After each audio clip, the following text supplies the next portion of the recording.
কই যাইতেছো? আচ্ছা আমি শহরে চলে যাচ্ছি। এই 2 দিনেই তোমাকে ভালোবাসা শেষ হয়ে গেল? তার না ভালোবাসে বিয়ে করছিলা, একের বাপ মারে ফালায় ওর হাত ধরে চলে আইলা, সারা জীবন ওরে নিয়ে সংসার করবা। তোমাকে মতো কম বয়সে পোলা পান্ডাই মন ভুলটা করে।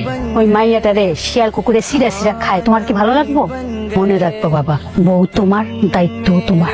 কি ব্যাপার ভাই, আজকে সকাল থেকে একটার পর একটা চা খাই যেতেছেন, আর কত খাইবেন? তোমার হাতে চা যা মজা, মনে হয় সকাল দুপুর রাত তোমার চা খাই। আঙ্কেল, এই আজকে সব শেষ। আজকের যত কাজ ছিল সবগুলাই শেষ। আঙ্কেল মানে ওই এটা হইলো আজকে তোমার কাজের বিনিময়, মানে শ্রমের পারিশ্রমিক, ঠিক আছে? কি ব্যাপার, আজকে তোমাকে এত সুন্দর লাগতেছে কেন বলো তো? আজকে সুন্দর লাগতেছে, আগে কখনো লাগে নাই? না লাগছে তো, মানে আজকে শাড়ি পরছো তো তাই আজকে অনেক বেশি সুন্দর লাগতেছে। একদম পুরো খাঁটি বাঙালি বউ লাগতেছে। তো আমি তো বউই। হ্যাঁ আমি তো ভুলেই গেছিলাম, তুমি তো এখন তো আমার গার্লফ্রেন্ড নাই, তুমি এখন আমার বউ হয়ে গেছো।